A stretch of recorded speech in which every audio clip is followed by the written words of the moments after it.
अवतार तुम्हा धराया कारण उद्धराय जना जड जीवा विठ्ठल विठ्ठल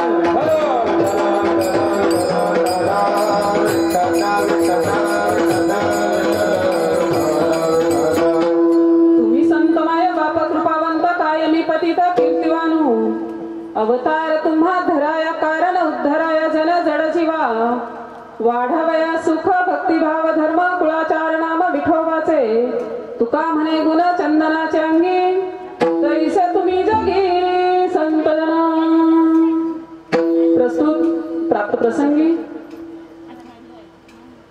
कीर्तन रूपी सेवेकरता निवडलेला भंग घेतलेला भंग जगतवंदनीय जगद्गुरु वैराग्याचे महामेरू संत शिरोमणीचे भगवंतच लाडके भक्त सर्वांची देहुनिवासी तुकोबराय यांचा शुद्ध मराठीतला साध्यातल्या साध्या माणसाला समजेल असा 4 चरणाचा आणि संतांचं महत्व समजून देणारा अभंग विठ्ठल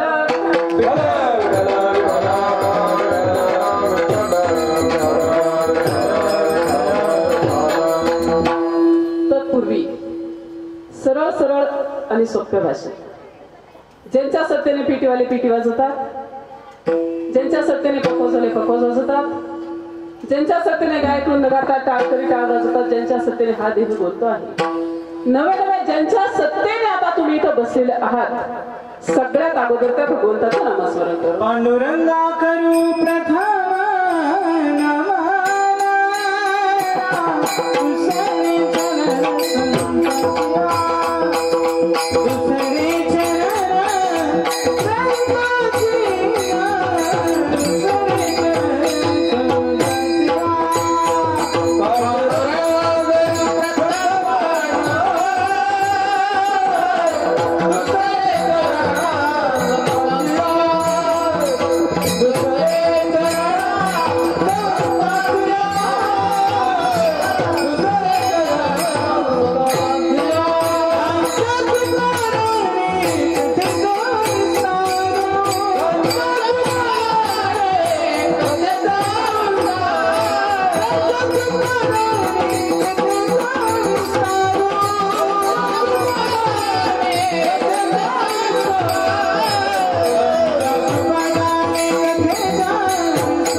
प्रथम नमन करू गणनाथ उमाशंकराचे सुत चरणावरी ठेवली माथा साष्टांगाता दंडवत दुजी बंधू सारजाचे चतुराननाच्या मजा वा कसिद्धी पावी सहजा तिच्या चरणाचा दंडवत आता बंधू देव ब्रह्मन जंचिनी पुण्य पावन प्रसन्न होती श्रोते जन त्या नमन माझे दंडवत आता बंधू साधू सज्जन रात्रंदिवस हरीचे ध्यान विठ्ठल नाम उच्चारित जन त्या नमन माझे दंडवत आता बंधू रंग भूमिका कीर्तनी उभे होते लोक टाळ मृदुंग श्रोते देखा त्या नमन माझे दंडवत ऐसे नमन करुणी सकळा हरी कथा बोले बोबडिया बोला अज्ञान म्हणून या पुल्या बाळा चालवी सकळ नामा म्हणे विठ्ठल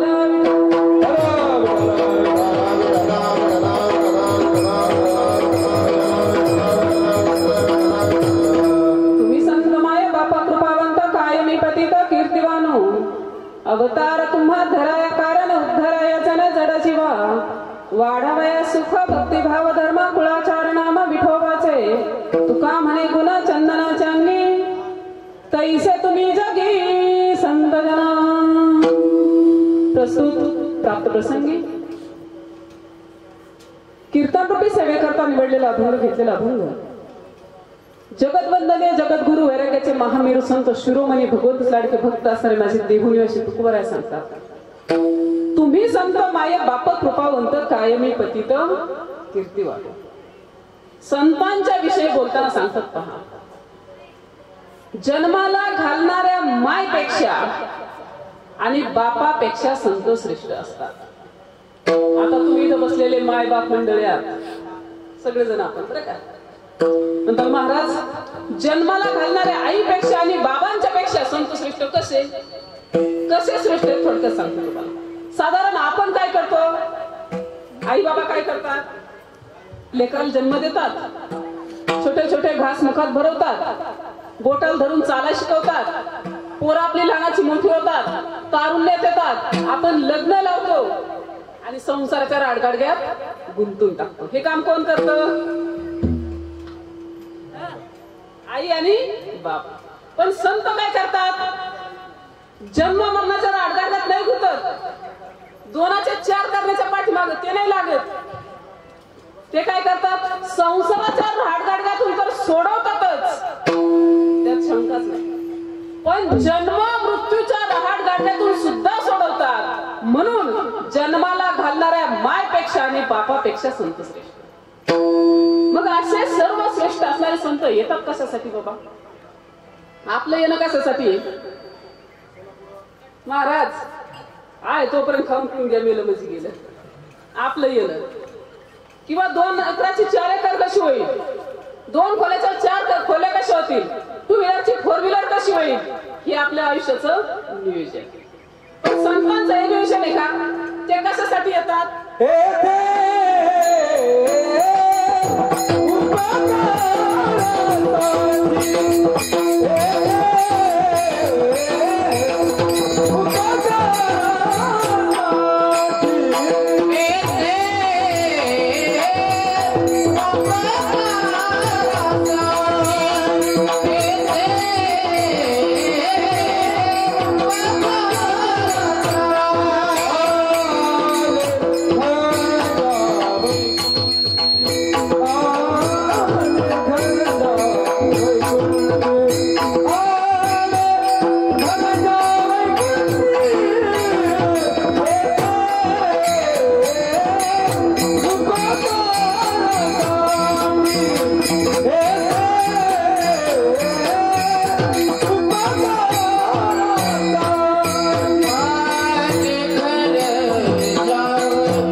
आहे घर ज्या वैकुंठी उपकार आपण ज्या जन्म मृत्यूच्या राडगाड्यात पडलेलो आहोत हे सोडवण्यासाठी संत येतात.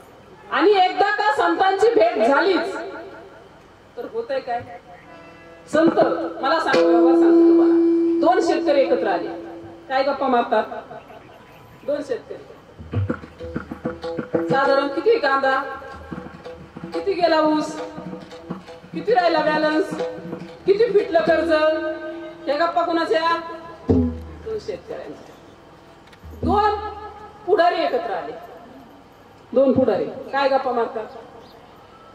कस काय पॅनल, काय परिस्थिती तुमच्याकडे, कोणतं सीट लागेल, कोण कुठं गुतलं, कोण कुठं निघलं, ह्या गप्पा कोणाच्या? दोन पुढाऱ्यांच्या. आणि मला सांगा, दोन साधू एकत्र आले, काय गप्पा मारतात दोन साधू? विषय कद्यांचा झाला नारायण, विषय कद्यांचा झाला नारायण, विषय कद्यांचा झाला नारायण, विषय कद्यांचा झाला नारायण.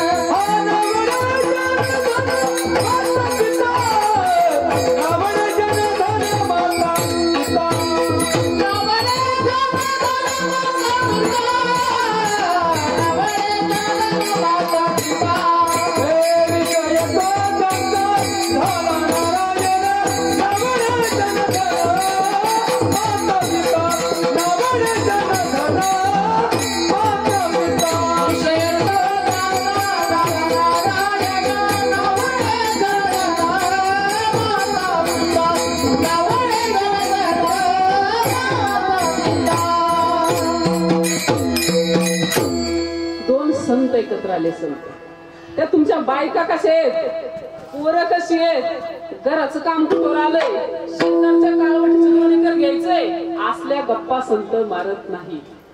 विषय तो त्यांचा झाला नारायण, ना आवडे जन धन माता आणि पिता. या गप्पा संतांच्या. माझे कबीरजी एके ठिकाणी सांगतात, पहा, दोन साधू जर एकत्र आले तर काय विषय होतो त्यांचा, किंवा त्यांच्या सांकेतिक खुणा काय. कबीरजी बोलतात, दो मिले 64 खिले 20 रहे करजोड़, दो मिले 64 खिले 20 रहे करजोड़, हरिजन से हरिजन मिले विहंग से 7 करोड़. दोन साधू एकत्र आले, दो मिले 64 किले, आपले 32 दात आणि समोरच्याचे 32, किती झाले? 64 किले. 20 रहे करजोड़, हे 10 आणि समोरच्याचे 10, किती झाले? करजोड़. हरिजन से हरिजन मिले, हरीच्या दासाला हरीचा दास भेटला, अंगावरती काटव भरायला. प्रत्येकाच्या शरीरावरती 3.5 कोटी रोम आहेत, मोजण्याचा प्रयत्न करू नका. पण दोघांचे मिळून किती झाले? विहंसे 7 करोड. ह्या सांकेतिक खुणा आहेत, या कोणाच्या? संतांच्या. मग मला सांगा, आपल्या जीवनात संत यावेत, आपल्या आयुष्याचं सार्थक व्हावं, आपण जन्म मृत्यूच्या राडग्यात पडू नये, आपल्याला मोक्ष मुक्ती मिळावी, याच्यासाठी काय करावं लागेल? याच्यासाठी बरेच लोक कीर्तनात जातात, बऱ्याच महाराजांच्या सोबत बसतात, गप्पा मारतात. आम्ही वीज बसतो, बोलतो, गप्पा मारतो, आणि ठिकाणी कार्यक्रमाला जातो, हे की नाही महाराज? नाही म्हणलं तर महिन्यातून 20 दिवस 25 दिवस तुम्ही सुद्धा बाहेर. फक्त माणसं बदलून येत नाही, स्टेज त्यांचं बाहेर. तुम्ही अनेक महाराजांच्या समोर बसता, पण खरंच माणसं साधू संतांचा निरोप ऐकतात का? आता आजचा हा कार्यक्रम आहे श्राद्धाच्या निमित्ताने. कैलासवासी सिंधुबाई पांडुरंग यादव या मातोश्रींना जाऊन आज 1 वर्ष पूर्ण झालं, हो की नाही? पण मला सांगा, आज या मातोश्रींच्या प्रथम पुण्यस्मरणाच्या निमित्तानं आजचा हा ज्ञानदानाचा कार्यक्रम आहे, आजचा हा अन्नदानाचा कार्यक्रम आहे. पण बहुतांश लोकांना हे माहिती नाहीये की वर्ष श्राद्ध का साजरं करतात, किंवा वर्ष श्राद्धाला कीर्तन प्रवचन का ठेवतात, हे कितीकांना माहित?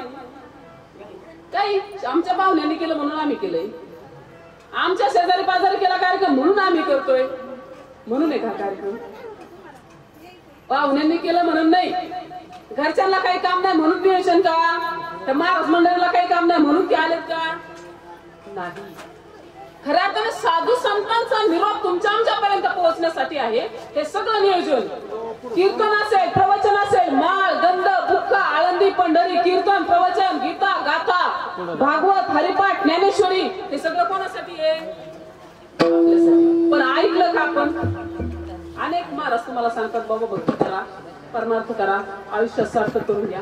पण तुम्ही नुसतं या कानाला ऐकत त्या कानाला सोडून देता. चला महाराजांचं काम सांगायचं, आपलं ऐकायचं काढत इथं आहे तोपर्यंत ऐकलं. पण एकदा काही इथून उठले, जागा सोडली, रोड क्रॉस केला, जैसे थे चला त्यांचं काम सांगायचं, आपलं ऐकायचं असं नाही. तू म्हणता महाराज आम्ही ऐकत नाही का? तुम्ही ऐकत आहे, पण कसे ऐकत आहे? गवर सांगते अजून सोप्या भाषेत. तुम्ही दिवसभर काम केलं, पहा पीटी मास्तर दिवसभर रानात काम केलं, संध्याकाळी घरी आला. आल्याच नंतर तुमचं नातवंड आहे, तुमचा मुलगा आहे, तुम्ही बसले खुर्चीवर. बाळा पटकन तांब्या भरून आण, मला ताण लागला. ते पोरग उमऱ्यात तसंच होतं. अरे बाळा पाणी आण, ते तसंच होतं. अरे तू ऐकलं का? मला पाणी पाहिजे. हो मी ऐकलं, मग आण ना पाणी, ते तसंच होतं. मग ऐकलं कधी म्हणता येईल? पटकन जाईल, तांब्या भरील, आणून तुमच्या हातात देईल, तेव्हा काय म्हणायचं? तसं ऐकलं नाही. आता कित्येक दिवस झाले तुम्ही कीर्तन ऐकत आहे, कित्येक महाराजांच्या सोबत बसलाय, उठलाय, गप्पा मारल्यात, सगळं नियोजन केलंय, पण खरंच साधू संतांचा निरोप तुम्ही ऐकला काय? प्रत्येक महाराज सांगतात, प्रत्येक ग्रंथात सांगितलं, प्रत्येक संतांनी सांगितलं, नेमकी भगवंताला भक्ती माझे नाथ बाबा सांगतात बरं का. आवडते कोणची? बऱ्याच जणांनी तुम्हाला सांगितलं काय? आवड देवासी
सांगितलं?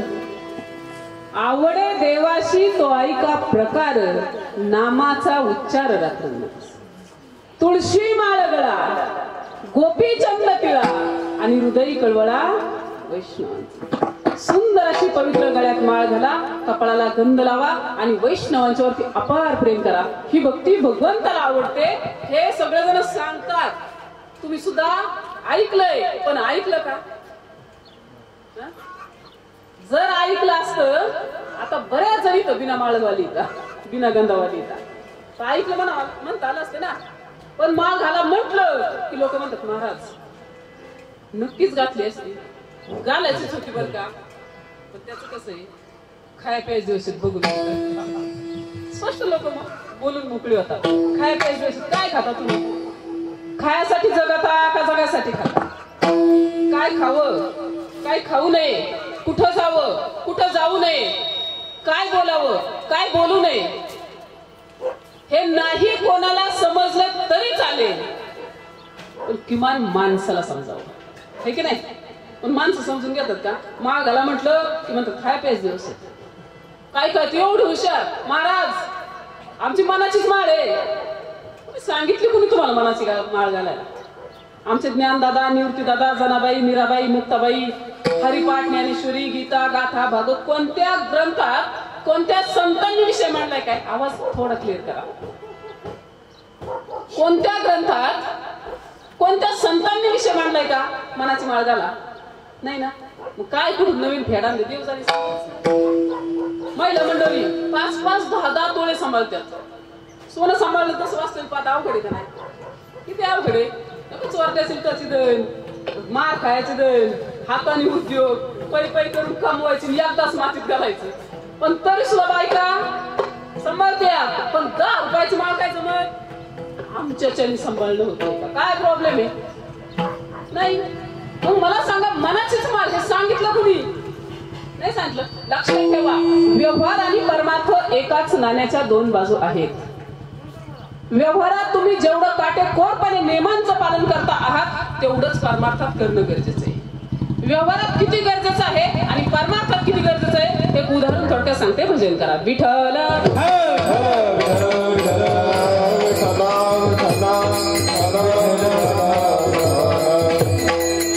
व्यवहारातलं एक उदाहरण सांगते तुम्हाला. इथं बऱ्यापैकी मंडळी उरकलेले. हे म्हणजे काय? शुभ मंगल. आणि हे म्हणजे काय? जेवण, हे की नाही? हे उरकलं म्हणजे जेवण झालं आणि हे म्हणजे लग्न. इथं बऱ्यापैकी उरकलेली येतात. झालं का? करायचं का? नाही म्हणतात तर लय गोळ होतो मोठा. आता लय मोठा दुष्काळ आहे. कुठं गेलं तरी माणूस म्हणतो बघा महाराज आहे काय एखादी, महाराज आहे काय एखादी. आणता कुठून आता? सपनात राहणार बाप असं तर त्याला वाटतं माझी पोरगी बंगल्यात बाबा. मग नाही म्हणतात तर लय मोठा गोळ होईल. दुष्काळ लय मोठा आता. पावसाचा नाही, पैशाचा नाही, पाण्याचा नाही. कोणता दुष्काळ आहे? पुरींचा. लय मोठा दुष्काळ आहे. करायचं नाही म्हणते याचा अर्थ करायचं. समजा बरं जाऊ द्या, खरा आगर करू नका. संन्यास घालता आम्ही दर्शनाला येऊ आणि झालंच तर आहे आमच्या 3 वर. समजा नवरी मुलगी पाहिला आमच्या इकडे नका लय भारी येऊ म्हणतो बरं का. यायचं ठरलं. तुम्ही 4-2 जण इकडे आला.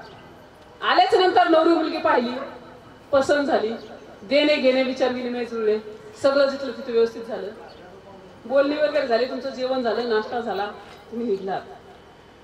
नवरदेवाला नवरी पसंत झाली, नवरीला नवरदेव मुलगा पसंत झाला, घरच्यांचं सगळं विचार विनिमय जुळले, तुम्ही निघलात. निघल्याच्या नंतर अगदी उमऱ्याच्या बाहेर आलात, अंगणात आले, गाडीपर्यंत गेले, गाडीचा दरवाजा उघडला, आत बसणार तेवढ्यात आतून नवरी मुलीने आवाज दिला, म्हणले थांबा थांबा, नवरदेव मुलाशी 2 शब्द बोलायचे. तुम्ही 4-2 जण जाणती माणसं बाजूला थांबले, तुम्हाला आतमध्ये पाठवलं, तुम्ही 2 जण बोलत बसले. इकडे बघा, तुम्ही 2 जण बोलत बसले. बोलता बोलता बसल्या बसल्या 5 मिनिट झाले, 10 मिनिट झाले, 15 मिनिट झाले, 20 मिनिट झाले, तरी गप्पा मारताय. असं तुम्ही बोलत बसलाय, एवढा वेळ गप्पा मारताय. बोलता बोलता नवरी मुलीने विचार मांडला, मी तुमच्यावरती नितांत प्रेम करणार. प्रेम तर करायलाच पाहिजे हो की नाही? तुमच्यावरती नितांत प्रेम करणार, तुमचा संसार 1 नंबर करणार, तुमच्या मुलांना जन्म देणार, त्यांना संस्कार सुंदर लावणार. पण माझी एक अट आहे. काय? तुमचं मंगळसूत्र घालणार नाही. चालेल? चालेल का? नाही म्हणते. काय प्रॉब्लेम? 1 नंबर आहे दिसायला, 1 नंबर. चालेल? बरं ते जाऊ द्या, वर 50,000 पगार आहे, मग जमल का? नाही जमणार. इकडं कुणाला? मला सांगायचं तात्पर्य एवढंच की जशी व्यवहारात आपल्याला बिना मंगळसूत्राची बायको चालत नाही, तसा परमार्थात आमच्या भगवंताला बिना माळाचा भक्त कसा चालेल? महाराज 500 सोडून 5000 घ्या. आम्ही आळंदीला येतोय, पंढरीला येतोय, कीर्तनाला जातोय, प्रवचनाला जातोय, पण माळ सोडून बोला जमेल? तिकडं काय गर्दी कमी का? प्रेम असली भक्ती नसल्या परमार्थाला खातो कोण? आपण मंदिरात जातो, भगवंताच्या दर्शनासाठी लाईनीत तास 2 तास उभे राहतो, मंदिरात जातो, दर्शन घेतो, चरणावरती नतमस्तक होतो, डोकं टेकवतो देवाच्या पायावरती आणि पाया पडताना काय म्हणतो? देवा चप्पल बाहेर आहे बरं का. विश्वाचा मालक 200 रुपयाची चप्पल सांभाळत बाहेर ठेवला आणि दगडाचं दर्शन घेतलं. याला भक्ती म्हणतात? याला परमार्थ म्हणतात? नाही. म्हणून खऱ्या अर्थाने पंढरीत असणारा भगवंत परमात्मा तोच तुमच्या आमच्या हृदयात विराजमान आहे. आळंदीत असणारा भगवंत परमात्मा तोच तुमच्या आमच्या हृदयात विराजमान आहे. मग हा संदेश मला सांगा, कोणचा बाप आपल्या पोराला सांगतो का? बसले बसले संध्याकाळी, दुपारी, सकाळी कधी निवांत गप्पा मारताना सांगता का? बाप नाही सांगत. आई सांगते का? नाही सांगत. साधारण पहिली आई सांगायची रुक्मिणी माता, विठ्ठलपंत, ज्ञानदादा, मुक्ताबाई, निवृत्तीदादा जर जेव्हा बसले ना ते सांगायचे, बाळा ताटात अन्न हे पूर्ण ब्रह्म आहे, नमस्कार कर, वंदन कर आणि मगच जेवण. ती आई सांगायची, ते बाप सांगायचं. पण आताचे आई बाप सांगतात का? नाही सांगत. म्हणून संत सांगतात, जन्माला घालणाऱ्या मायपेक्षा आणि बापापेक्षा संत श्रेष्ठ. का? तर जन्म मृत्यूच्या राजगाडीतून फक्त बाबा आणि आई न सोडवता संत सोडवतात. अभंगाचं पहिले.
तुम्ही संत माय बाप कृपावंत कायमी पतित कीर्तिवान.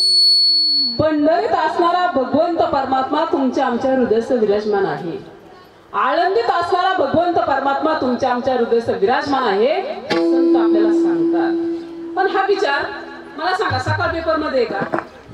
लोकमत, पुढारी, स्टार उत्सव, टीव्ही चॅनल वगैरे इकडं भगवंताची प्राप्ती करून घ्यायची असेल तर संतांना शरण जावं लागतं आणि सद्गुरूंना शरण जावं लागतं, तेव्हा भगवंताची प्राप्ती होती, अन्यथा नाही. बरं, भगवंताची प्राप्ती आपल्याला करायची कशासाठी करायची?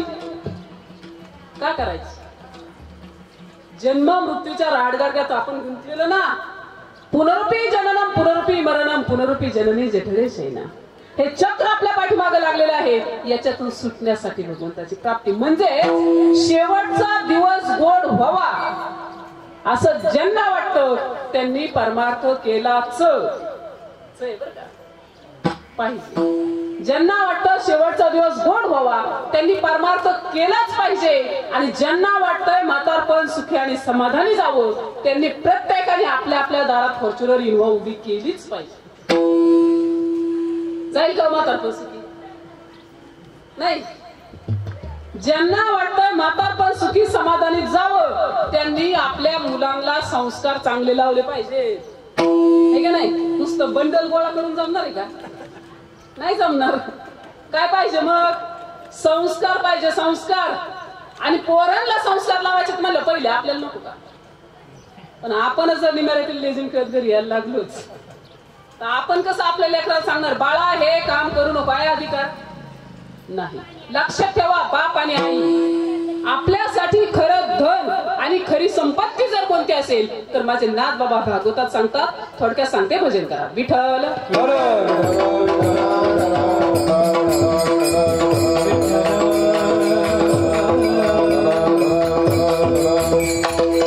आपलं खरं धन आणि खरी संपत्ती. आपल्याला काय वाटतं खरं धन काय? आपलं साधारण घर, गाडी, बंगला, बॅलन्स, इस्टेट, प्रॉपर्टी हे आपलं धन वाटतं. पण वास्तविक आता खरं धन आपलं काय आहे? माझे नाथ बाबा सांगतात. मला सांगा, आमचं म्हणजे एखाद्या महिलेचं एखाद्या मुलीचं लग्न झालंय का नाही झालं हे तुम्ही कशावर ओळखता? बरोबर. आमच्या घरात मंगळसूत्र आहे, साडी, पदर, कुंकू, जोडवे, पैंजण, बांगड्या याच्यावरनं तुम्ही निष्कर्ष लावला की आमचं लग्न झालंय का नाही झालं. पण मला सांगा, तुमचं लग्न झालंय का नाही झालं हे आम्ही कशावर ओळखायचं? अहो, आमची साडी तुम्हाला विचार करायला भाग पाडते, आमचं मंगळसूत्र तुम्हाला विचार करायला भाग पाडते, जोडवे, पैंजण, बांगड्याच्यावर तुम्ही निष्कर्ष लावता. पण तुमचं झालंय का नाही झालं आम्हाला काही कळत नाही. चार चार करून तुम्ही मोकळेच आहे काय? तुम्हाला एखादा अलंकार, धागा, दोरा, दुनियादारी काय काय नाही. म्हणून तो आमच्यासाठी हे आमचे अलंकार, हे आमचे दागिने. पण तुमच्यासाठी तुमचा खरा अलंकार जर कोणता असेल तर तुमची बायको आहे. तुमचा खरा दागिना जर कोणता असेल तर तुमचा मुलगा आहे. आणि खरी संपत्ती जर कोणती असेल तर तुमची मुलगी आहे. ज्याची बायको सगळ्यात सुंदर संस्कार संपन्न. सुंदर म्हणजे बाह्य रंग बघू नका लगेच आपली बायको उंच आहे का, गोरी का, देखणी का, सडपातळ का, याला देखणं नाही. मला एक लेखक आहे, लिहून ठेवतो देखणेपणाची व्याख्या. ते सांगतात, त्याची चेहरे देखणे. काय बोलतात? त्याची चेहरे देखणे जे प्रांजळाचे आरसे, गोरटे की सावळे मोल नाही फारसे. देखणं त्याला म्हणतात ज्यांचं अंतःकरण शुद्ध आहे, विचार प्रांजळ, वागणं निष्कलंक आहे, आहार विहार आचार आणि उच्चार या गोष्टी सुंदर आहेत, अशी पत्नी ज्यांची आहे आज त्यांचा संसार एक नंबर. ज्यांची मुलं संस्कार संपन्न आहेत आज त्यांचं म्हातारपण सुंदर. नाही तर मग ठरलेलं एक महिना इकडे एक महिना तिकडे दिवस काढायचे भारी आपल्यावर येणार नाही. हे जुनी म्हातारी माणसं आहेत ना, ती 4-2 लय भारी यांचं. कारण ते 2-2, 3-3, 4-4 लेकराचे बाप आहेत. आता आपल्याला अवघड आहे. बरकळचा काळ बी तसा होता, 40 लेकराचं मालक होत ते. आता पार लेकरावून घेऊन ठेवा. आता कशी 4-4 पोर सांभाळायची? आता हम दो हमारे दो, म्हातारा म्हातारी फेक दो. एकुलता एक मुलगा, एकुलती एक मुलगी. मुली नवरा केला तिकडे सेटल झाली, पोरांनी बायको केली ते बी तिकडेच राहिलं. इकडे आपण बसलो नाही का म्हणजे तोंडाकडे बघायचं. ही वेळ आपल्यावरती नको. याच्यासाठी आपल्या मुलांना संस्कार चांगले लावा. आणि परमार्थ कशासाठी? फक्त शेवटचा दिवस गोड व्हावा असं वाटत असेल तर परमार्थ. विठ्ठल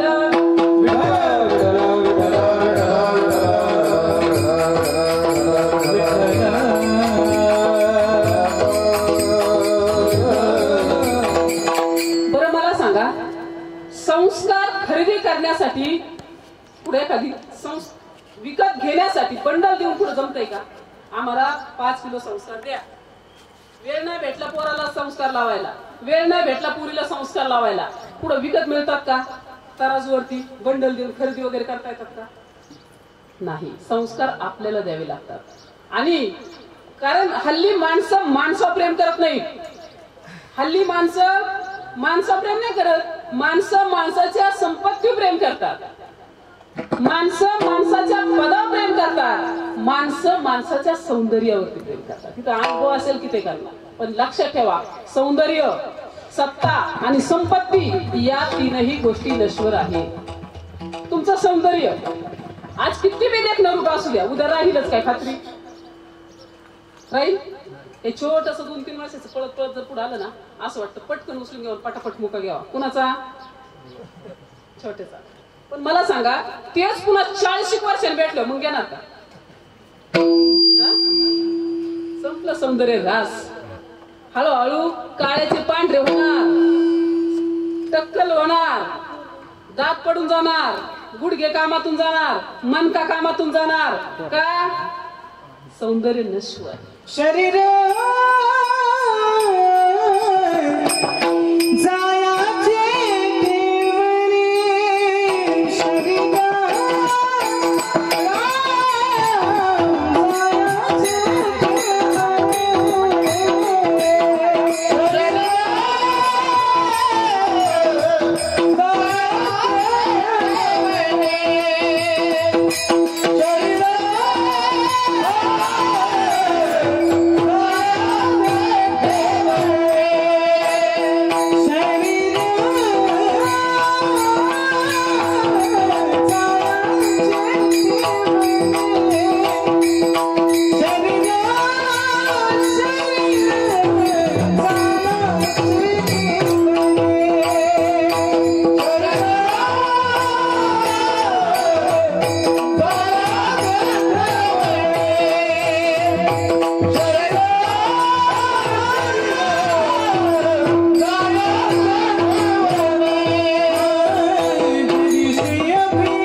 देव माझा आहे. आपण म्हणतोय लय भारी, आपण बघतोय आरशात गावरिया 1 नंबर केस आणि 1 नंबर ओठ आणि 1 नंबर हात आणि 1 नंबर पाय. कोण बघतोय?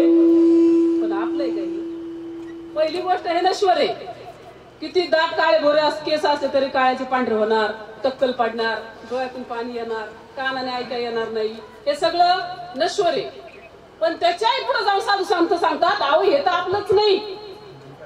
आपल्याला वाटतंय आपलं, आपण व्यवहार करतो याच्यासोबत. तुम्हाला सोप्या भाषेत उदाहरण सांगतो, सोप्या भाषेत. मला सांगा, आता तुमच्या समोर मी बोलते, हा देव जगताप महाराज जगताप तुमच्या समोर बोलताय. पण बोलता बोलता जर आता इथं गेलेच, पुंडलिकवर देव जर झालाच, तर तुम्ही काय म्हणता? आत्ता बोलत होते गेले, आमच्या समोर होते गेले, जगताप तुमच्या समोर खाली पडले. काय केलं नेमकं? हात हातात जाग्याव, पाय पायात जाग्याव, डोके डोक्यात जाग्याव, डोळे डोळ्यात जाग्याव, दात दातात जाग्याव, सगळं जिथल्या तिथं व्यवस्थित. पण तरी काय म्हणतात महाराज गेले. नेमकं काय केलं हे समजलं पाहिजे. म्हणून मला सांगायचं हे सगळं नश्वर आहे, हे सगळं नाशवंत आहे. सौंदर्य नश्वर. मूळ विषय आपला सत्ता. आज तुम्ही ग्रामपंचायत सदस्य, सरपंच, आमदार, खासदार, राष्ट्रपती, पंतप्रधान, उद्या राहूच काय खात्री? कधी अविश्वासाचा ठराव येईल, कोण कुठं उडी मारील काय सांगता येत नाही. सत्तेचंही नश्वर आणि संपत्ती ती बी नश्वर आहे. त्याचं काय सांगता येतंय? हाय त्याचं जातं, नाही त्याला येतंय. नाही आजचा पायी चालणारा उद्याच्याला फॉर्च्युनर घेऊ शकतो आणि आजचा फॉर्च्युनर मधला उद्याच्याला दुसऱ्याच्या गाडीला हात करू शकतो. काय सांगता येतं त्याचं? कबीरजी बोलतात, दलिंदर चले समिंदर नशीब लेके साथ. काय सांगतात? दलिंदर चले समिंदर नशीब लेके साथ मोती के लिए डुबकी मारी शंख लगे हात. तुमचं गाव काय आहे? माळशिरस. इथं लय मोठा दुष्काळ पडला. पडू नये बरं का, पण पडला. तुम्ही म्हणता महाराज आले गोळ घालून गेले. पडू नये पण पडला. सगळ्या महिला एका छोट्या विहिरीचं पाणी आणतात आणि अख्खं गाव त्या विहिरीवरती जगते. दोघी जणी उठल्या, हंडा कळशी घेतली, भरून आणण्यासाठी विहिरीवरती गेल्या. खाली उतरल्या, हंडा कळशी भरली, वरती आणूनही ठेवली. पण सहज हंड्यात डोकून पाहिलं तर हंड्यात पाणी नव्हतं. हंड्यात होते हिरे आणि मोती. पाहिलं ना सगळ्यांनी चकित. दुसऱ्या दिवशी पेपरला हेडिंगला बातमी, माळशिरस मध्ये भीषण दुष्काळ आणि अख्खं गाव एका विहिरीचं पाणी पितंय. 2 महिला पाण्याला गेल्या, हंड्यात पाणी न येता हिरे आणि मोती आले. पेपरला हेडिंगला बातमी. वाचणारांनी कुठं वाचली पार? आपल्यापेक्षा बी दुष्काळी भागात, बीड विदर्भ साईडला तिकडं. त्याला वाटलं अरे विहिरीत हिरे मोती निघलं ना इकडं. पण निम्म्यात आलं, पुन्हा रस्ता बदलला. मनात विचार आला, एवढं छोटं गाव, एवढी छोटी विहीर, तिथं जाण्यापेक्षा म्हणला मी समुद्रात जातो, किती हिरे मोती भेटतो. निम्म्यात आला, रस्ता बदलला, पुन्हा समुद्राकडे गेलं. कशासाठी? हिऱ्यासाठी, मोत्यासाठी. पण जाताना हे संघ घेऊन गेलं काय? दलिंदर चले समिंदर नशीब लेके साथ, मोती के लिए डुबकी मारी शंख लगे हात. मोत्यासाठी समुद्रात डुबकी मारली, पण हिरे नाही आले, मोती नाही आले. काय आलं? शंख आणि शिंपल्या. का? त्यांच्या भाग्यात नव्हतं. भाग्यात. तसं मला सांगायचं तात्पर्य, ज्याच्या त्याच्या भाग्यात जे जे आहे त्याला ते मिळणार म्हणजे मिळणार. अपील कोणी करू शकत नाही, कोणीच करू शकत नाही. मग काय करायला पाहिजे? कर्म तेरा अच्छो तो किस्मत तेरी दास. हे की नाही? काय केलं पाहिजे? फक्त कर्म आपण करू शकतो, त्याचं फळ भगवंत परमात्मा देणार आहे. भले कसंही कर्म करा. तुम्ही जर उठल्या एखाद्याला राम राम जय हरी, तो काय करेल? जय हरी करणार आहे. आणि उठल्या बाहेर मागं सारून आरे कार्य केलं तो काय म्हणेल? दर्शन घेईन का? कर्म तेरा अच्छा होतो किस्मत तेरी दासी आणि नियम तेरी अच्छे होतं घर में मथुरा काशी. म्हणून कर्म सुंदर करायचं. ज्याच्या त्याच्या भाग्यात जे जे आहे त्याला ते मिळणार आहे. आणि विशेष संपत्ती, सौंदर्य झालं, सत्ता झालं, राहिलं काय? संपत्ती. संपत्तीच्या पाठीमागे लागले तर माणसं. भावांच्या वाटण्या व्यवस्थित होत नाही म्हणून भाऊ भावाचा खून करतोय. पेपरला बातमी येते का नाही? टीव्ही वरती बातमी आहे. संपत्ती नश्वर आहे, पण त्या संपत्तीसाठी आज 50% केसेस असे आहेत की बहिणी भावाचे विरोधात भावा 2-2, 3-3 हिस्से. कशासाठी? संपत्तीसाठी. म्हणून हे सुद्धा नश्वर आहे. हे सगळं इथं ठेवून जायचंय. एक दिवस जगाचा निरोप घ्यायचा आहे. कबीरजी बोलतात, जब आएगा बुलावा हरी का छोड़ के सब कुछ जाना पडेगा.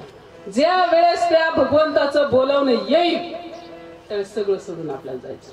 म्हणून असं धन तुम्ही कमवा की जेणेकरून ते धन आपल्या सोबत येईल. काय आपल्या सोबत येते बरं? अंतकाली घर घराच्या जागेवर आहे, गाडी गाडीच्या जागेवर आहे, बॅलन्स बँकेत, दागिने तिजोरीत, इस्टेटची जागा आपल्या सोबत काय? येथील सारे येथेचे रायाचे,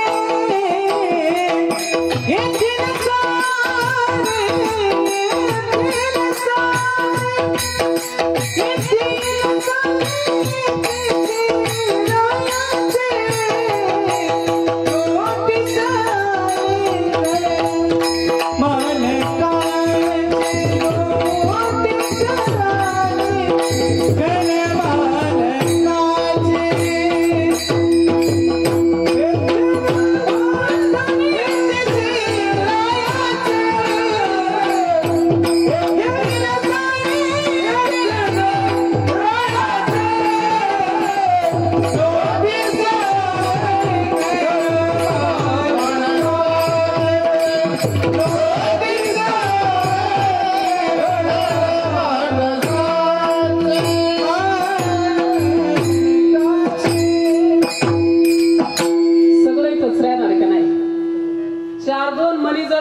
घातलेच तर दुसऱ्या दिवशी लोक राग चालून निवडून काढतात.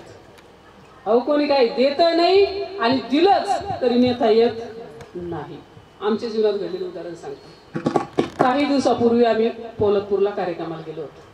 राहुल महाराज, गुरुदास महाराज, मी आणि आमचे ड्रायव्हर. महाबळेश्वरच्या खाली 40 ते 45 किलोमीटरचा तो घाट आहे. त्या घाटाच्या पलीकडे पोलादपूर नावाचं गाव आणि तिथं आम्ही कार्यक्रमाला गेलो. कीर्तन संपल्यानंतर संध्याकाळी निघलो. 12 सव्वा 12च्या दरम्यान आम्ही निघलो. 12:30 पावणे 1च्या दरम्यान आम्ही घाटात पोहोचलो. थोडं पुढे गेलो, आमच्या गाडीचा ऍक्सिडेंट झाला. 45-50 किलोमीटरचा तो भीषण मोठा घाट आहे आणि तिथं आमच्या गाडीचा म्हणजे ऍक्सिडेंट झाला. खाली पाहिलं तर खोल दरी, रात्रीचे 1-1:30 वाजलेले, वरती पाहावं तर भला मोठा डोंगर, साईडला उभं राहावं तर जागा नाही आणि इकडे उभं राहावं तरी बी जागा नाही. रात्रीच्या आम्ही 2-4 जणच होतो फक्त गाडीत. परिस्थिती अशी, त्यावेळेस खरं समजलं सोडवायला कोण येतं. 4 मोबाईल होते मोठे मोठे, पण एकाही मोबाईलला रेंज नव्हती. बॅलन्स होता, चार्जिंग होती, सगळं होतं, पण रेंज नाही. कोणाला बोलावणार, कसं बोलावणार बरं? कोण आहे तिथं? ओळखी बी बस मोठ्या माणसांच्या पर्यंत होत्या. कोणी बी आलं असतं, सगळी मदत केली असती, सगळं झालं असतं, पण कामाला कोण आलं का तिथं? कामाला कोण आलं शेवटी? छोट्या संकटात सुद्धा कोण तिथं? भावाचं नाही ध्यान करून उपयोग, आईचं नाही, बापाचं नाही, मोठ्या पैशावाल्याचं नाही, कोणाचंच नाही. सुकुमारा सांगतात, तू का म्हणे तुझं सोडविना कोणी एका चक्रपाणी. फक्त भगवंत परमात्मा सोडू शकतो. तेव्हा समजलं की बँकेत भी बरे पैसा असला तरी काय कामाचा आहे, किती बी एकर जमीन असली तरी काय कामाची आहे? काहीच कामाचं नाही. फक्त भगवंत परमात्मा सोडू शकतो हे त्यावेळेस समजलं. म्हणून संपत्तीच्या बाबतीत विचार करू नका. काही दिवसापूर्वी मला फोन आला एक मी नेहमी सांगतो. फोन आला आणि म्हणले, महाराज असा असा कार्यक्रम, तुम्ही कार्यक्रमाला या. म्हणलं कशाचा आहे? म्हणले 10व्याचा आहे. म्हणलं कधी आहे? म्हणले उद्याच्यालाच आहे. म्हणलं उद्या? आणि तुम्ही एवढं उशिरा का नियोजन करताय? एवढं लेट का? ते म्हणले उशिरा नाही महाराज, लवकर आहे. म्हणले कसं? अहो 10 दिवसांनी म्हणलं 10व्याचा कार्यक्रम असतोय. म्हणलं काल आमचे पिताश्री गेलेत, आज सावडलंय आणि उद्याच्याला कार्यक्रम आहे. पुन्हा साईडचा फोन होता. म्हणलं 10 दिवसांनी असतोय. ते म्हणले नाही. म्हणलं का? 3ऱ्या दिवशी का? अहो म्हणले एक अमेरिकेत आहे, एक जण दिल्लीत आहे, एक जण आणखी लांब आहे. 10 दिवस इथं राहायला सवड कोणाला आहे? म्हणलं ठीक आहे, आपण बी 4-2 दिवस मागं पुढं काय कारणास्तव अडचणीस्तव करतो. तसं म्हणले लय लांब आहेत, आम्हाला काय 10 दिवस राहायला सवड नाही. म्हणलं ठीक आहे, योगायोगाने मला सवड होती, मी म्हणलं येते म्हणलं. तर म्हणले तुमचं ते हे कसं? म्हणलं काय तुमचं ते येणे घेण्याचं कसं? मला वाटलं पार्टी जरा बरी दिसते महाराज. मी म्हणलं 15,000 देऊन टाका. ते म्हणले महाराज 15 सोडून 20 घ्या, पण सगळं तुम्हीच करा. म्हणलं सगळं तुम्हीच करा म्हणजे काय? म्हणले प्रवचनही करा, भात शिजवा, ते काकांचं बी बघा आणि कावळ्याचं बी बघा. म्हणलं ठीक आहे, प्रवचन बी आम्हीच करू, काकांचं बी बघू, भात शिजू, सगळं आम्हीच करू. पण म्हणलं हे कुणाचं करायचं? सांगायचं तात्पर्य माणसाला असं वाटतं पैसा म्हणजे सर्वस्व, संपत्ती म्हणजे सर्वस्व. आमच्या इकडे एक जण गेलं नुसतं मारताना पै पै पै पै पै पै पै पै असं करायचं. देवाचं द्या नाही, काय नाही, काय नाही, आयुष्यभर नोट चालत बसलं, पै पै पै पै. काय उपयोग आहे त्याचा? म्हणून मला सांगायचं तात्पर्य सगळं नश्वर आहे. शेवटी शेवटचा दिवस गोड व्हावा याच्यासाठी परमार्थ आणि हे मार्गदर्शन करण्यासाठी दुसरीकडे कुठंही नाही, हे सांगण्यासाठीच फक्त संत येतात. अभंगाचं दुसरं अवतार तू दया करेन, अवतार तू दया करेन, अवतार तू दया करेन,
अवतार तुम्हा धराया कारण उद्धराया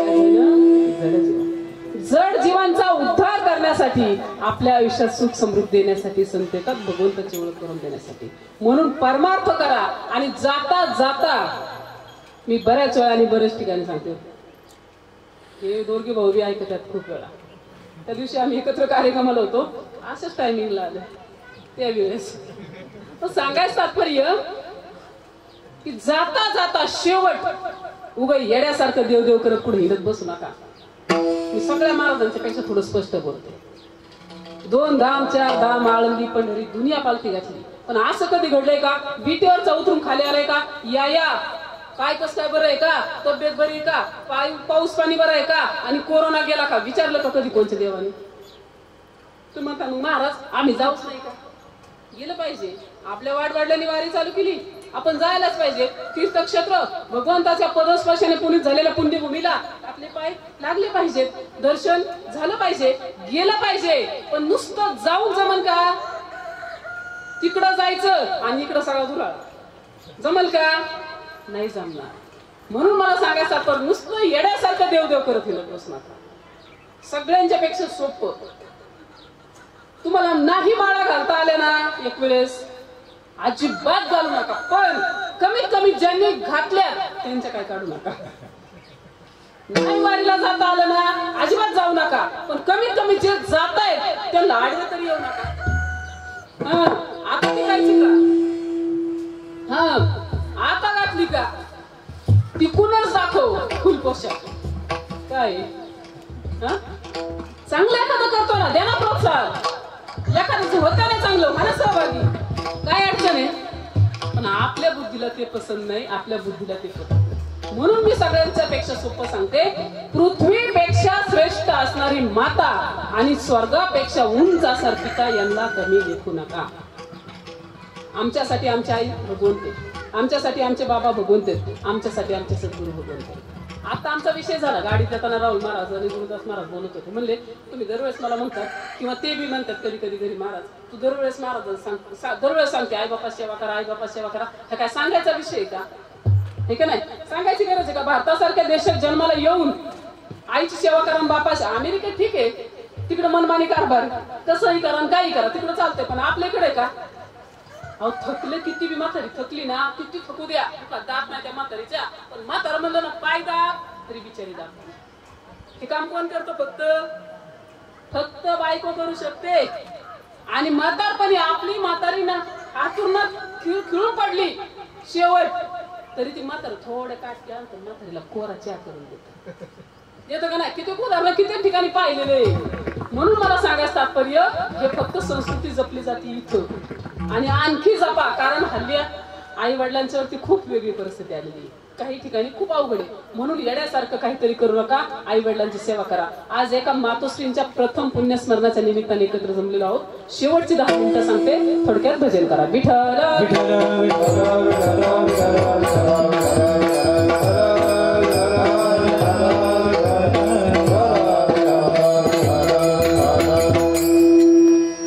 आईचं महत्व आणि बापाचं महत्व कळतं कुणाला?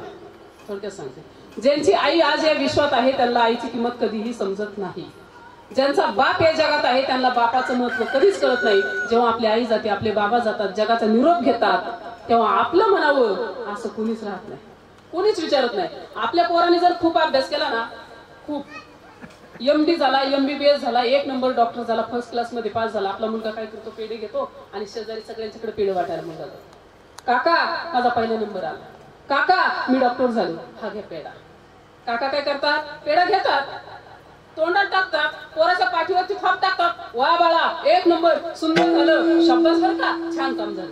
पण पोरग उमऱ्याच्या बाहेर पडलं की धाड त्यांनी दरवाजा लावतात आणि कोण खातंय डॉक्टरला गावागावात चर्चा कोण म्हणतो तुमची आमची प्रतिक्रिया पण बाप माझा मुलगा माझ्यापेक्षा मोठा व्हावा हे पाहण्याची ताकद फक्त बापा माझ्या पोरासाठी 5 वर्ष काय अजून 5 वर्ष साल घालीन कर्ज 5 लाख काय 10 लाख फेडील कोणासाठी पोरासाठी कोण म्हणू शकतं फक्त बापच आणि फक्त आईच दुसरं कोणीही काम करू शकत नाही म्हणून मला सांगायचं तात्पर्य उगा काहीतरी करू नका आई वडिलांच्यावरती प्रेम करा ही किंमत कळते कोणाला नॉर्मल छोटीशी गरिबी परिस्थिती होती नवरा बायको सर्वसामान्य कुटुंब होतं एकुलती एक मुलगी होती 5वीला 6वीला पोरगी नवरा बायको रोज सकाळी उठतात घरातली कामं होतात शेतातल्या कामाला निघून जातात जवळच काही अंतरावरती शाळा मुलगी सकाळी उठली आंघोळ वगैरे झाली आईने लेकराचा डबा भरला दप्तर भरलं आणि शाळेत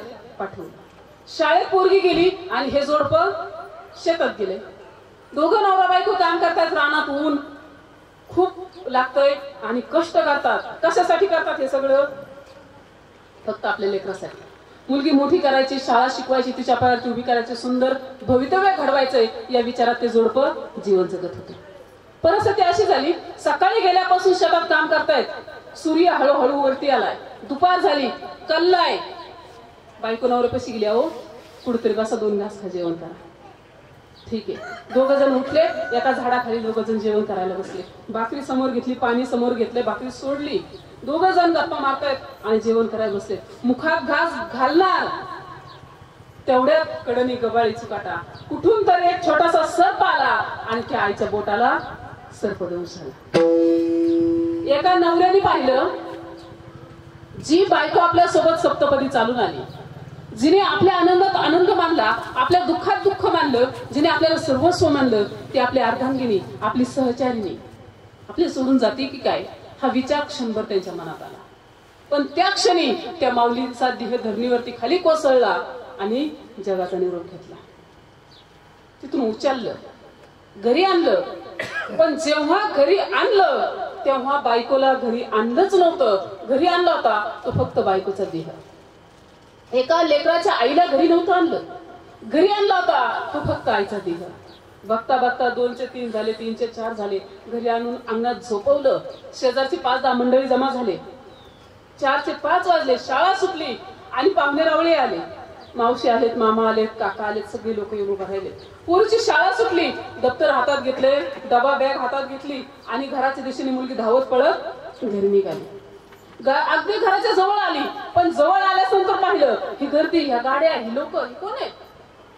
आपण आपल्याच घरी आलोय का हा विचार क्षणभर पोरीच्या मनात आला बारकी छोटीशी मुलगी मनात विचार आला आजूबाजूला पाहिलं हो आपण आपल्याच घरी आलोय मुलगी आणखी जवळ आली गर्दीत आली आपलीच मावशी दिसते आपलीच मामा दिसतात आपलेच आजोबा आपलेच काका ही लोक आलेत कशाला आली आणि सगळ्यांच्या मध्यभागी येऊन उभा राहिली तर सगळ्यांच्या मध्यभागी अंगणात आपल्या आईला झोपवलेलं पाहिलं हातातलं दप्तर डबा बॅग बाजूला ठेवलं मुलगी आईपाशी गेली आईला मोठ्याने आवाज देऊन हाक मारली आई मी शाळेतून आली तू का झोपलीस आई आई मावशी आलेत मामा आलेत आजोबा आजी सगळे आलेत तू का झोपलीस आई कारण लेकराला माहित नव्हतं की आपल्या आई या विश्वात नाही आपल्या आईने जगाचा निरोप घेतलाय हे त्या लेकराला माहित नव्हतं मोठ्याने आवाज देते हाक मारते पण शांत निश्चित पडलेला आईचा देह आई उठत नव्हती शेवटी मुलगी जवळ गेली आईच्या पाया पडू लागली हात हातात घेत होती तोंडाने हात फिरवत होती आईचा पटापट पटापट मुका घेत होती आई माझ्याकडे बघ ना आई माझ्याशी बोल ना आई का झोपलीस आई तू उठ ना पटापट पोरगी हात हातात घेते आईच्या अंगावरती पडती धाय मोकलून डल दसा रडती पण लेकराची आई लेकराकडे पाहत नव्हती डोळे उघडत नव्हती ना बोलत होती कारण तिने केव्हाच जगाचा निरोप घेतला होता त्याही परिस्थितीत बाजूला घेतलं 4-2 जणांनी मुलीला बाजूला घेतलं आंघोळ वगैरे सगळं उरकलं आणि उरकल्याच नंतर अंत्यविधी कार्यक्रम वगैरे सगळा उरकून टाकला सगळं काही उरकून टाकलं आणि बोलता चालता 4 दिवस 8 दिवस महिना 2 महिने झाले आणि हिंदू धर्माच्या संस्कृतीप्रमाणे श्रावणातल्या नागपंचमीचा सण होता घरोघरी पुरणपोळीचा स्वयंपाक होता. घरोघरी झोके बांधलेले होते. छोटी छोटी लेकरं पतंग उडत होती. पण या घरात पुरणपोळी स्वयंपाक नव्हता. या घरात पतंग नव्हता. या घरात झोका नव्हता. घराशेजारी पडलेला एक मोठा दगड होता आणि दगडावरती मुलगी बसून खळखळ खळखळ आसरू डाळत होती. कारण पुरणपोळीचा स्वयंपाक नव्हता. पुरणपोळी स्वयंपाक करणारीच घरात नव्हती. मोठं असं विशाल लिंबाचं झाड जवळ होतं. त्या झाडाला 10-5 पोरं पतंग उडत होती झाडाखाली. कोणीतरी झोका बांधला होता. 10-5 पोरं झोका खेळत होती. हे लेकरू झोका खेळायला नाही गेलं. पतंग उडवायला नाही गेलं. कोणीतरी लहानपणी सांगितलं होतं की देव वरती राहतो, देव आकाशात राहतो. मग माझी आई देवा घरी गेलेली. कोणीतरी सांगितलं होतं लहानपणी. माझी आई या विश्वात नाही, देवा घरी गेलेली. आणि मग तो पतंग उंच उंच जात होता गगनाला भिडायला. मनातला विचार ते लेकरू पतंगाकडे पाहून व्यक्त करतय आणि पतंगाकडे पाहून बोलते, पतंगा रे पतंगा उडू नको थांबना. पतंगा रे पतंगा उडू नको थांबना. पतंगा रे पतंगा उडू नको थांबना. पतंगा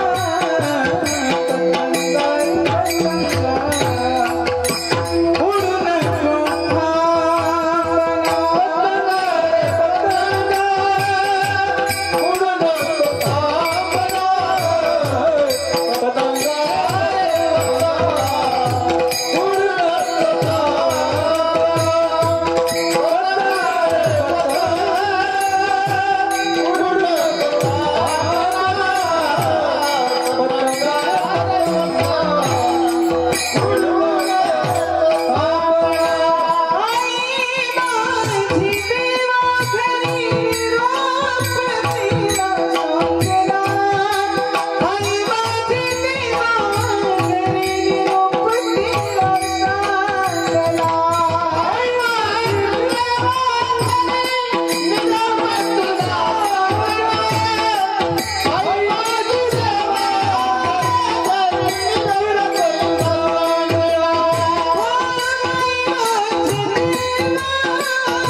पतंगा उडू नको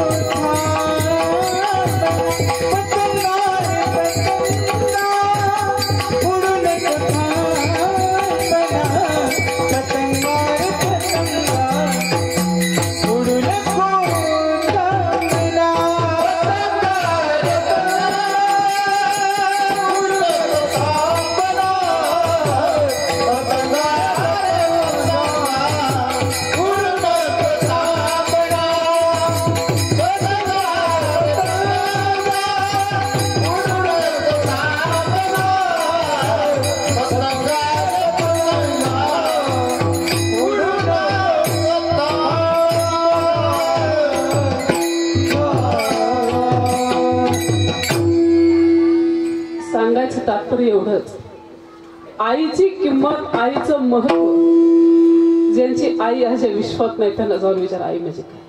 आमच्या महिला भगिनीला माहिती असेल माहेरी किती किंमत कुठपर्यंत असते आपल्याला.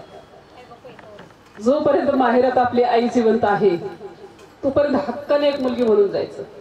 जोपर्यंत माहेरात आपला बाप जिवंत आहे तोपर्यंत हक्काने एक मुलगी म्हणून जायचं. पण जेव्हा आपली आई जगाचा निरोप घेते, आपले बाबा जगाचा निरोप घेतात, तेव्हा फक्त पाहुणी म्हणून जाणे, रातची रात राहणे आणि माघारी. म्हणून मला तुम्हाला सांगायचं तात्पर्य की खऱ्या अर्थाने आई वडिलांच्या वरती प्रेम करा. कोणी एका लेखकाने कवीने लिहिलेलं गाणं आहे पहा. ते सांगतात, घाल घाल पिंगा वाऱ्या माझ्या परसात, सुखी आहे पोर सांग आईच्या कानात. म्हणजे वाऱ्याकडे पाहिलं तर तिला माहेरची आठवण येते. वारा झुळत आली तर तिला आईची आठवण होते, आपल्या बाबांचं ध्यान होतं. आणि ती आई कशी असते, आमची बहिणबाई सांगते एका ठिकाणी, त्या सांगतात, कोण्या आईचे लेक मी, कोण्या भावाची बहीण, कोण्या सजनाची सखी, साऱ्यासाठी मी जगेन. एकच स्त्री आहे, एकच महिला आहे, माझ्यासारखं करा. मला कधी कधी बायको व्हावं लागतं, लेकरांची आई व्हावं लागतं, सासूची सून व्हावं लागतंय, सासऱ्याची सून व्हायचंय, दिराची भाऊजाई व्हायचंय, एका मैत्रिणीची मैत्रीण व्हायचंय, तुमची महाराज व्हायचंय. किती नाती निभवायच्यात. घरी गेल्यानंतर हे स्टेज आहे का, ही जागा आहे का, आपण बोलायला लागलं तर नवरा म्हणतो, बाई तुझं तत्वज्ञान तिकडे सांग. म्हणजे मला सांगायचं तात्पर्य, एकच महिला आहे पण तिला सगळी नाती निभवावी लागतात. म्हणून त्या सांगतात, कोण्या आईचे लेक मी, कोण्या भावाची बहीण, कोण्या सजनाची सखी, साऱ्यासाठी मी जगेन. चुली पुढे रांगताना, शिवारात राबताना, तरारतो जीव माझा, जसं फुलावं जगेन. कोण्या आईची लेक मी, कोण्या भावाची बहीण, कोण्या सजनाची सखी, साऱ्यासाठी मी. सगळ्यांच्यासाठी जगता जगता ती स्वतःसाठी जगायचं विसरून जाते. भावासाठी जगते, बहिणीसाठी जगते, तुमच्या आमच्यासाठी जगते, नातेवाईकांच्यासाठी जगते, पण स्वतःसाठी जगायचं ती विसरून राहते. कितीक वेळा असं होतं, सगळं घरदार जेवले होती जेवते, नवरा जर जेवायचं राहिलं आपला, माझं सांगते, महाराज जर जेवायचे राहिले ना आणि 2च भाकरी असल्या ना, तर आपण चतकुरच खा, नाही तर अर्धीच खाणार आणि बाकी त्यांना ठेवणार. किंवा पोरं यायच्यात घरी, त्यांना कमी पडत, आपण शेवटी जेवणार, ते जेवल्यावर जेवणार. पण असं कधी होतंय का, सगळ्यात आधी स्वतःच खाऊन घेतले, बसले मागं, पुरलं तर पुरलं, नाही ना पुरलं, काहीच नाही राहील तर बाईची जात शेवटी दिवसभर काम केलं नसलं तरी आपण झोपतो का नाही, कुठे एकट्यासाठी भाकरी करून, भाजी करून, बाई तशीच झोपण, चहाचा कप करून किंवा तशीच. पण तुम्हाला कधी आम्ही उपाशी कोणत्या नवऱ्याला कोणत्या बायको ठेवलेलं बघितलंय का? आता मला कंटाळा आलाय, उद्या तरी 2 भाकरी, ऐकलंय कधी अनुभवलंय? कधीच नाही, कधीच नाही. म्हणून मला सांगायचं तात्पर्य, एवढं प्रेम जगाच्या बाजारात आई, एवढं दुनियेच्या बाजारात कोणीही करू शकत नाही. बाबांची जागा कोणीही घेऊ शकत नाही. म्हणून आईवरती, वडिलांच्या वरती प्रेम करा. जाता जाता साधू संतांना शरण जा, तरच सर्व सुखाची प्राप्ती आपल्याला होईल. अन्यथा बंडल मोजून, एकर वाढून, खोल्या वाढून, 2 व्हीलरची 4 व्हीलर करून जमणार नाही. सुख पाहिजे ना, साधू संतांना शरण जा, आणि ते काय करतील, भगवंताची ओळख करून देतील, आणि सुख आहे त्या भगवंताच्या चरणापाशी. अभंगाचं 3रं चरण. पळवय सुख भक्ती भाव धर्म, वाढावय सुख भक्ती भाव धर्म, वाढावय सुख भक्ती भाव धर्म, वाढावय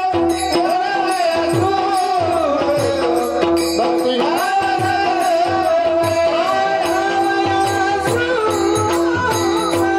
भक्ती भाव धर्म,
नामाचार नाम विठोबाचे.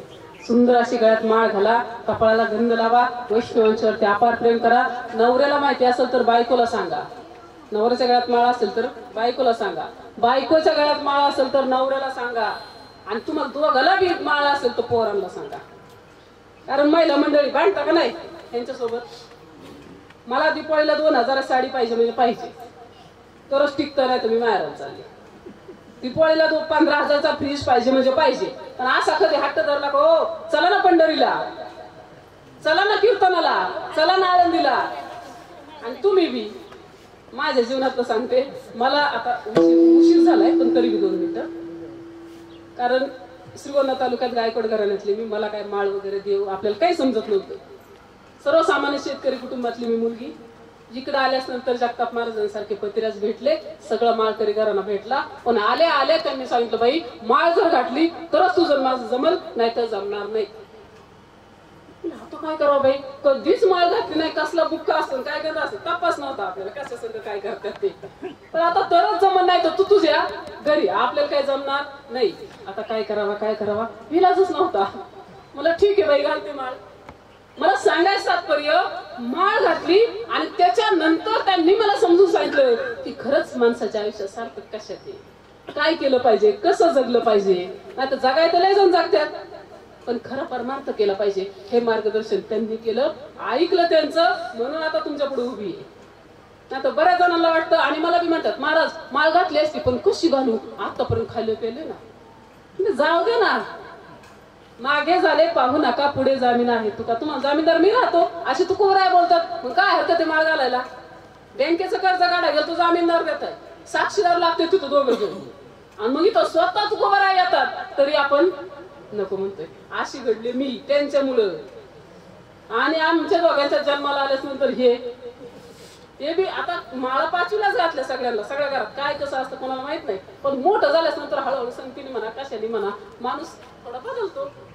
एवढं येड्यावानी आता सांगू नाहीच हरिपाठात उभं राहणार. क्लासला मला शिकवायचे, क्लास चालू झाल्यास नंतर झोपायचं, कुठल्या खायचं. महाराज मायचं झोपायचं असलं तर बाहेर कुशाल उठून बाहेर निघून जायचं. तर काय करावं बाय, बापाला सांगावं तर बाप काय साधं नाही, लय मारीन भीती आम्हाला त्याच्यापेक्षा. ती बाहेर निघून जाणार. मग एक दिवशी त्यांना समजलं क्लासला बसत नाही, काय नाही काय नाही काय नाही. ती छडी होती का हरिपाठात थोडं चुकलं, छडी निव्वळ लावणे हाणले, छडी तर मोडून गेली. मी जवळ उभी पण ताकद नाही मध्ये जायची. माईकची वायर होती, त्या वायरीने घेतलं कातडणी रस्त्यावर हाणलं होतं. बाप लागतो बरं का त्याला, बाप हे काम कुणी नाही करू शकत. दवाखान्यात पुन्हा मीच नेलं, पण तिथून पुढं हरिपाठ म्हणून चुकला नाही, ठेका म्हणून कुठं चुकलं नाही. आज पीटी बी, पकवस बी, गायन बी, कीर्तन बी, भागवत बी, सगळे कशामुळं बाप असला पाहिजे. बरं आपण ऐकून कोणाच घेणार आहे, बापाच्या जागा दुसरं कोणी अरे म्हणलं ताकद आहे का आपल्याला म्हणायची, आपण तर घेऊ का. पण बाप असल्यावर वर मान करायचं ताकद ना, बाप होतो तुका माझा बाप बीप लागून गेला का. सुधरवायचंय ना बापच, बाप हा कडाकच असला पाहिजे. आणि प्रेम करायचंय ना आईच, म्हणून आई एवढं प्रेम दुसरं कुणी करू शकत नाही. बापा एवढा खरा मार्ग दुसरा कोणीही दाखवू शकत नाही. म्हणून ही 2 वृक्ष आहेत आपल्या जीवनातले, हे सांभाळा. हा संदेश मला तुम्हाला द्यायचा आहे. आणि खऱ्या अर्थाने हे सांगण्यासाठी कुणीतरी सज्जन एखादा दुर्मिळ आपल्या जीवनात यावं लागतं. जसं खूप मोठं जंगल आहे पण त्या जंगलात चंदन दुर्मिळ असतं एखादा, पण तो चंदन काय करतो, आपल्या कडचा परिसर सुगंधित आणि शीतल करतो. तसेच संत असतात. घराघरात संत नाहीत, गल्लोगल्लीत नाहीत, गावागावात नाहीत, दुर्मिळ कुठं जर एखादा संत आहे. आणि मग असे असणारे संत तुम्हाला सर्वांचं जीवन त्या चंदनासारखं सुखकार करतात. तुका मने गुण चंदनाचे अंगी, तुका